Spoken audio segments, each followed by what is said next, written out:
He was 12 years old when he swore a blood oath that would eventually dismantle the most feared criminal empire in Seoul. Standing on a rain-slicked pier in Incheon, blood still cooling on his lip from his father's lessons, Min-ho Kang watched the only girl who ever saw his heart being dragged toward a departing ship. As he pressed a jade phoenix into her palm, he whispered a promise that sounded like a death threat to the world he was born into. "Give me 12 years, Zaria. 12 years to burn this world down and build you a throne." The Syndicate had torn them apart, calling her a distraction and forcing her family into a desperate exile across the ocean. His father thought he was purging a weakness. He had no idea he was forging an obsession that would span a decade. Fast forward 12 years. The bruised boy is gone, replaced by the Dragon of Seoul, the lethal chairman of Kang Global. He is untouchable, worth billions, and has successfully turned a back alley, Mafia, into a legitimate world power. But as he stands in a London shadows watching a stunning world-class attorney command the room, the world realizes he didn't build this kingdom for himself. He built it for her. And he hasn't stopped waiting for his queen, not for a single day. Min-ho waited 12 long, agonizing years in the cold shadows just to see Zaria's face again. Surely you have a spare second to tell us where in the world you're watching this story from, and hit that subscribe button. Don't let his decade of loyalty go unnoticed. Join the Syndicate now, or risk losing the trail of the dragon forever. As the scent of her perfume, something like rain and expensive jasmine, hit him across the London ballroom, the present dissolved. The polished marble floors and the hum of elite conversation faded, replaced by the heavy, humid air of a Seoul summer 20 years ago.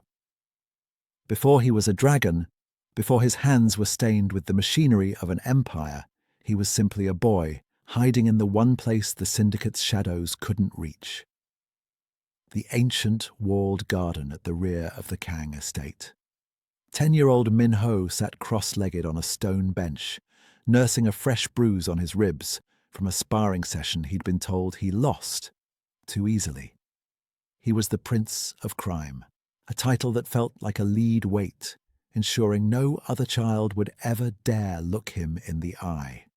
But then, the high grass rustled.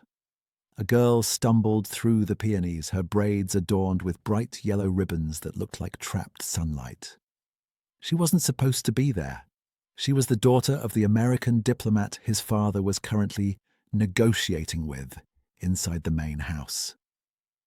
Zaria Vance looked at him, her dark eyes wide, but not with the terror he was accustomed to. She was crying, a smudge of dirt across her cheek. Yet when she saw him, she stopped mid-sob. "You're in my spot," she said, her voice small but remarkably steady for a girl who had clearly lost her way in a fortress of monsters. Min-ho straightened his posture, trying to mimic his father's cold, impenetrable stare. "Do you know who I am? You shouldn't be here. My father owns this garden. He owns everything." Zaria didn't flinch. She didn't bow or scramble away like the maids did. Instead, she stepped closer, peering at the purple mark blooming on his side. "Your father must be very mean if he owns everything but can't buy you a bandage." She sat down beside him, invading his personal space with a lack of ceremony that left him speechless. She reached into the pocket of her sundress and pulled out a crumpled peppermint candy, holding it out as if it were a peace treaty. "I'm Zaria," she announced, ignoring his attempt at a lethal glare. "And you look like you need a friend, more than you need a kingdom." In that moment, the Prince of Crime vanished. For the first time in his life, someone wasn't looking at the Kang Syndicate's heir. They were looking at a lonely boy. He took the candy, the sugar sharp on his tongue, and realized with a terrifying clarity that his father was wrong. Power wasn't found in the fear of others. It was found in the one person who refused to be afraid of him. The sweetness of that peppermint candy eventually faded, replaced by the metallic tang of blood and the heavy scent of expensive cologne and gunpowder. By 17, the garden was no longer a sanctuary, but a memory. Their world had shifted to the neon-drenched rooftops of Seoul, where the hum of the city masked the whispers of a love that was growing into a terminal diagnosis. Min-ho stood at the edge of a high-rise in Gangnam, his knuckles raw from a negotiation his father had forced him to oversee. He felt like a ghost haunting his own life until he heard the soft click of heels against the gravel behind him. Zaria had grown into a presence that commanded the air around her. Graceful, sharp, and entirely too bright for the shadows he inhabited. "You're late," she said, her voice now a rich, soulful melody that cut through the city's roar. She didn't ask about his hands, she knew. She simply reached out, her fingers warm against his cold skin, pulling him back from the ledge of the abyss he was being built to lead. They spent those nights in a fever dream of stolen hours, sharing dreams of lives they weren't allowed to have. She spoke of justice and international law. He spoke of a world where her name wasn't a whispered slur in the Kang Council chambers. But the air was thickening. The Syndicate's eyes, his father's eyes, were no longer indifferent to the diplomat's daughter. They were watching, calculating the cost of his distraction. "They know, don't they?" "Don't?" Zaria asked one night, her head resting on his shoulder as the moon hung low and bloated over the Han River. Min-ho didn't lie. He couldn't. "My father calls you a variable. In his world, variables are eliminated to maintain the equation." He turned to her, his grip tightening on her hand. "Loving you isn't just a rebellion, Zaria. It's a death sentence. If they don't kill you to break me, they'll kill me to save the lineage." The neon lights flickered below, casting her in hues of electric blue and violet. She didn't pull away. Instead, she leaned in, her lips brushing his ear with a defiance that mirrored his own growing darkness. "Then let them come. I'd rather die in your shadows than live in their light." He kissed her then, a desperate, hungry thing that tasted of salt and the end of the world. He knew the peace wouldn't last. The Syndicate was a predator that didn't tolerate dissent, and they were the greatest heresy of all. The storm wasn't just coming. It was already here, waiting for the sun to rise on the day his father would finally decide to strike. The neon lights of Seoul's skyline were replaced by the harsh, flickering orange of emergency flares. The equation didn't just break. It shattered under the weight of 1,000 red petals and the smell of burning gasoline. Elder Kang didn't use words to end things. He used gravity and fire. It would come to be known as the Night of the Red Lotus, named for the way the light bled across the diplomatic compound, turning white stone into a field of crimson. Min-ho arrived too late to stop the machinery he had been born to inherit. The iron gates hung off their hinges, and the sound of Zaria's father shouting her name echoed through the shattered glass of the foyer. The Syndicate's leader sat in the back of a black sedan just outside the perimeter, watching the chaos with the detached interest of a god observing an ant hill. When Min-ho lunged for the door, his father's bodyguards pinned him against the cold metal of the car, his face pressed into the gravel. "A prince does not weep for a variable, Min-ho," the elder said, his voice a low, vibrating chord of disappointment that chilled his son more than the night air. "He eliminates it. I am doing for you what you were too weak to do for yourself." Inside, the accident was in full swing. Staged as a localized political uprising, the Syndicate's men moved like ghosts, ensuring Zaria's family understood that Seoul was no longer a refuge, but a cage.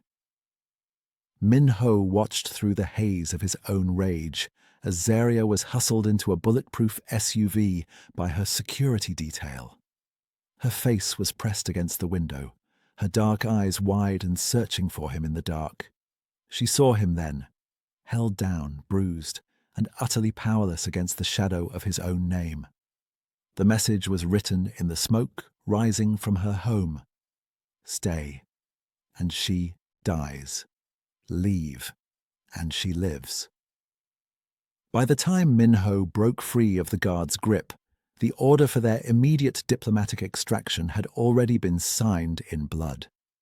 His father hadn't just attacked her house, he had poisoned her father's career and turned her very existence into a liability. As the sirens began to wail in the distance, Min-ho knew the rooftops were gone. The garden was ash. There was only the cold, hard reality of the Incheon docks left, where the final tether would be severed. He had failed to protect her as a boy, and as he watched the tail lights of her convoy vanish into the city, he realized that to ever see her again, he would have to become the very monster his father wanted him to be, only far, far worse. The first year was a bloodletting. Min-ho didn't just step into his father's shadow, he began to systematically set it on fire. He traded the innocence of the garden for the cold weight of tactical steel and the monochromatic blur of high-stakes violence. He didn't just lead, he hunted. In the neon-lit back alleys of Itaewon and the sterile boardrooms of Uido, the name Kang began to shift in texture. It stopped being associated with petty protection rackets and started being whispered as a force of nature, a storm that was as comfortable with a blade as it was with a hostile takeover. By the fourth year, the Prince of Crime was a dead memory. In his place rose a shadow known only as the Dragon. He became a ghost within his own organization, a myth that appeared only when the ledger needed balancing in blood. He spent his nights dismantling the Council of Elders who had stood by his father, replacing the old guard with young, hungry technocrats and former special forces who owed their loyalty to him alone. He wasn't just maintaining a mafia, he was engineering a sovereign state. The turning point came in the 8th year. His father, the man who had orchestrated the Night of the Red Lotus, fell ill as his influence withered. In the quiet, sterile room of a private hospital, Min-ho sat by the bed, not with grief, but with the chilling patience of a predator. He didn't need to pull a trigger. The world he had built had already suffocated the old man's empire. When the heart monitor finally flatlined, Min-ho didn't blink. He simply stepped out into the hallway where 100 men in perfectly tailored charcoal suits bowed in a silence that signaled the end of an era. The final 4 years were a masterclass in erasure. He moved the Syndicate's assets into clean energy, telecommunications, and global logistics, scrubbing the blood from the currency until it shone with the prestige of Kang Global. He became the youngest chairman in the nation's history, a billionaire tycoon whose face graced the covers of every major financial magazine. But beneath the hand-stitched silk and the polite smiles offered to heads of state, the dragon remained coiled, fueled by a singular burning obsession. Every merger, every silenced rival, and every billion earned was merely a stone laid in the path back to her. 12 years of silence, 12 years of becoming a monster so he could finally afford to be a man. The debt to his past was paid. The reclamation of his future was the only thing left on the ledger. He became a ghost and a monster, sacrificing every ounce of his childhood humanity just to reach this pinnacle of power. As the dragon finally ascends to his throne, will you turn your back on his journey now? It costs you nothing to subscribe, yet your silence feels like another betrayal he has to endure. Support the legacy before the shadows swallow the truth. London's rain lacked the cinematic violence of the monsoons he'd left behind in Seoul. It was a cold, persistent mist that clung to the windows of his Bentley as it glided through the heart of Mayfair. To the financial world, the arrival of Chairman Kang was a tectonic shift, a multi-billion-dollar merger with a British telecommunications giant that promised to redefine the European market. But to Minho, the stacks of legal briefs and non-disclosure agreements on his lap were nothing more than expensive scrap paper. They were the camouflage he required to operate in a city that did not yet know his name, or the shadow he cast.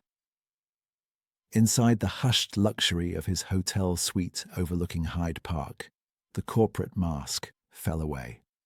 He didn't look at the stock tickers scrolling across the monitors.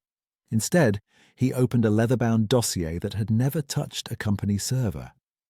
The first photograph was a surveillance shot taken 3 days prior.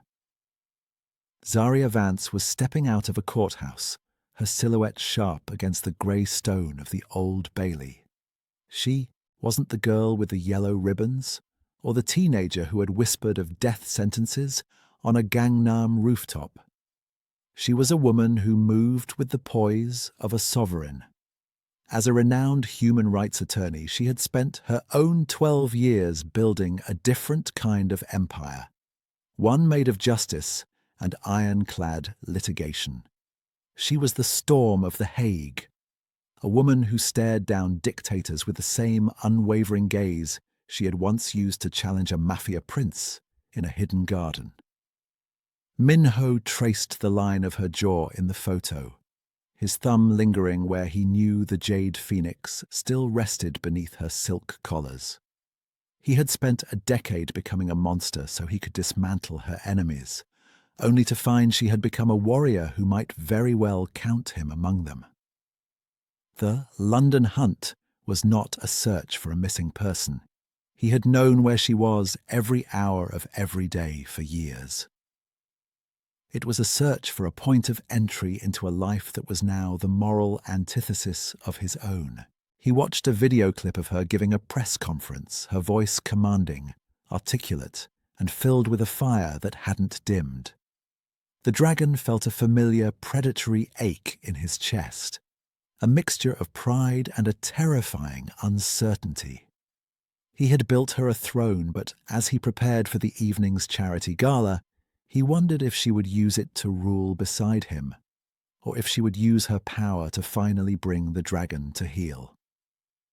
The 12 years were over. The hunt had ended and the reclamation was about to begin. The velvet curtains of the Royal Opera House hung heavy, like the secrets Minho had carried across the Atlantic. The performance was Puccini, but the real drama unfolded in the gilded periphery of the grand foyer. Minho stood near a marble pillar, his presence a silent, dark note against the frantic crescendos of London's elite. He had choreographed this accident with the astute precision of a military strike, ensuring their paths would intersect at the exact moment the champagne began to flow during the first interval. Then she appeared. Zaria was a vision of emerald silk and effortless authority, moving through the crowd like she owned the air. As she turned toward the grand staircase, her gaze caught his. The world around them didn't just slow, it ceased to exist. Recognition hit her like a physical blow. It wasn't the tailored suit or the sharp billionaire profile that gave him away. It was the eyes. Those dark, hooded eyes that had once looked at her with a boy's desperate devotion in a Seoul garden were now the eyes of a man who had seen the abyss and conquered it. They were older, colder, and filled with a predatory stillness that made the breath hitch in her throat. "Minho?" she whispered, the name a ghost of a life she thought had been buried in the Incheon silt. "You still wear the jade," he said, his voice a low, gravelly timbre that vibrated in her chest. He stepped out of the shadows, the light catching the lethal edge of his smile. He didn't reach for her, yet his presence felt like an embrace and a threat all at once. Zaria felt the familiar weight of the pendant against her skin, a sudden heat radiating from the stone. She wanted to run toward him, to bridge the 12-year gap with a single step, but the instinct that made her a formidable attorney screamed a warning. The boy who had given her that jade had been a victim of his world. The man standing before her looked like the architect of a new, darker one. She saw the hardness in his jaw and the way his hand rested with practiced ease near his jacket, the muscle memory of a man used to carrying a weapon. "You came," she said, her voice trembling despite her best efforts. "But you aren't that boy anymore. I've seen the news, Minho. I know what the Syndicate has become under your hand." "They call me a dragon, Zaria," he replied, taking a single step closer, until she could smell the smoke and expensive cedarwood of his world. "And a dragon does not forget his hoard. I spent 12 years becoming someone you would never have to run from again." The fear flickered in her eyes then. Not a fear of him hurting her, but a fear of the darkness she felt reflecting in her own soul as she realized she still wanted him, even if the throne he'd built was stained. The symphony was far from over. The opening notes had just been played. The velvet tension of the opera house followed them into the cold London night. Minho walked beside Zaria, his silence a heavy cloak, until the instinct that had kept him alive for 12 years screamed a warning. In the shadow of a stone archway, the world tilted. 3 men moving with the synchronized lethality of Syndicate assassins emerged from the gloom. These weren't London thugs. They were Elder Shin's reapers, sent to prune the variable that the old man believed made the dragon weak. "Get behind me," Minho commanded, his voice dropping into a register Zaria hadn't heard since the night of the Red Lotus. The first assassin lunged with a silenced weapon. Minho didn't flinch. He moved with a speed that was a blur of charcoal wool and tempered steel. In one fluid motion, he redirected the man's arm, a sickening crack echoing against the wet pavement, and drove a blade, concealed with practiced ease, into the attacker's pressure point. It was professional. It was silent. It was monstrous. Zaria watched, frozen, as the man she had just seen in the gilded light of the opera house transformed. This wasn't a CEO. This was the myth. The dragon wasn't just a title. It was a predator that lived behind his ribs.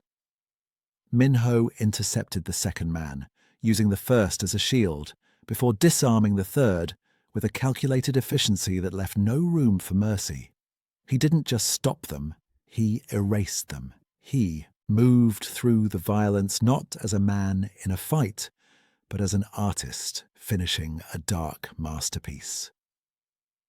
When the last body hit the rain-slicked cobblestones, the only sound was the heavy breathing of the man who stood in the center of the carnage. Minho turned toward Zaria, the streetlights catching the spray of blood across his cheek. His eyes, usually guarded by layers of corporate artifice, were wide and raw, with a terrifying realization. He saw her horror, the way she clutched her briefcase like a shield, and the jade phoenix trembling at her throat. He had spent 12 years building a world for her, but in saving her, he had finally shown her the true cost of his kingdom.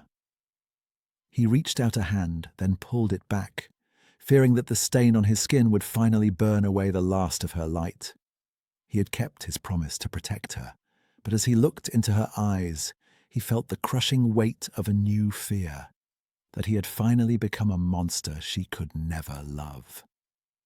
The dragon had emerged to save the queen, but in doing so, he feared he had lost her forever. The rain continued to fall, washing the copper scent of blood into the London gutters, but the silence between them was heavier than the storm. Minho stood paralyzed, waiting for the scream, the retreat, or the finality of her turning her back on him. Instead, Zaria took a step forward. Her hand, steady and warm, reached up and used a white silk handkerchief to wipe a stray drop of crimson from his jaw. She didn't look away from his lethal, shadowed eyes. She looked through them, finding the boy in the garden who had once shared a peppermint candy with a lonely girl. I didn't spend 12 years studying the law, because I was afraid of monsters, Minho, she whispered, her voice cutting through the damp air with the precision of a gavel. I spent 12 years learning how to cage them. If Elder Shin wants a war, he shouldn't have targeted a woman who knows exactly how to dismantle an empire from the inside. The fear in Minho's chest evaporated, replaced by a fierce, blinding heat. He had spent a decade thinking he had to be her shield, never realizing she had become her own sword. They didn't retreat to the shadows. They moved to a high-rise war room where the sleek glass of the corporate world met the grit of the underground. For the next 72 hours, the Dragon and the Black Queen forged an alliance that the Syndicate was never built to survive. Zaria didn't ask him to stop being the Dragon. She gave the Dragon a map. While Minho utilized his network to intercept Shin's couriers and secure the physical ledgers of the old guard's corruption, Zaria moved through the digital and legal ether. She leveraged international anti-money laundering statutes and human rights violations to freeze the elders' offshore accounts, turning their vast wealth into worthless numbers on a screen. She showed him that a subpoena could be as lethal as a blade, and a frozen asset could cause more panic than a bullet. One by one, the Council of Elders began to collapse. Their loyalty to Shin, built on the foundation of greed, crumbled as soon as their bank accounts turned red. In a final, symbolic move, Zaria pulled the Jade Phoenix from beneath her collar. She didn't break the stone, but she broke the tradition it represented, the idea that she was a variable to be managed. She sat across from Minho, her laptop glowing with the final signatures that would strip Shin of his title, and for the first time in 12 years, they weren't running. They were the ones holding the world in their hands, proving that justice and power, when united by an ancient vow, were the only things capable of truly burning the old world to the ground. The air in Seoul no longer tasted of ash or old secrets. It smelled of mountain air and the thousands of white lilies that adorned the Kang estate. The garden, once a site of bruised ribs and lonely peppermint candies, had been transformed into a sanctuary of glass and light. There was no council of elders to scowl from the front rows, only a new world order of diplomats, legitimate CEOs, and the people Minho and Zaria had fought to protect. When Zaria appeared at the end of the aisle, she was every bit the Black Queen the tabloids had dubbed her, regal in a fusion of traditional silk and modern haute couture, her presence radiating a power that didn't need a syndicate's muscle to command respect. Minho stood at the altar, his charcoal suit replaced by the formal attire of a man who had finally made peace with his heritage. As he took her hand, the weight of the Jade Phoenix between them felt different. It was no longer a tether to a traumatic past, but an anchor for their future. The vows they exchanged weren't just words of love. They were a public dissolution of a century of darkness. When the dragon kissed his queen, the applause that echoed through the hills of Seoul marked the official birth of a legacy built on choice, not blood. 12 years flowed into 12 more, moving with the quiet grace of a tide that had finally found its shore. The sun began its slow descent over the Incheon coastline. painting the sky in violent streaks of gold and bruised violet, the same colours that had once defined their separation. On the sand, two figures stood in silhouette against the glowing horizon. A young boy and a girl, barely 12 years old themselves, stood hand in hand as the waves licked at their feet. They weren't running from sirens or hiding from shadows. They were simply two children watching the day end in peace. Standing on the dunes above, Minho felt Zaria's hand slip into his. He looked down at her, seeing the same fire in her eyes that had challenged him in the garden 24 years ago. He thought of the bruised boy on the pier and the blood oath that had defined his life. He had promised to burn the old world down to build her a throne, and as he watched his children playing in the light of a world that no longer feared his name, he realized the reclamation was complete.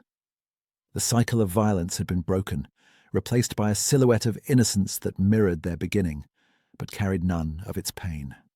The dragon had found his peace, and the queen had found her home. Their 24-year journey of blood, law, and unwavering devotion has finally reached its sunset.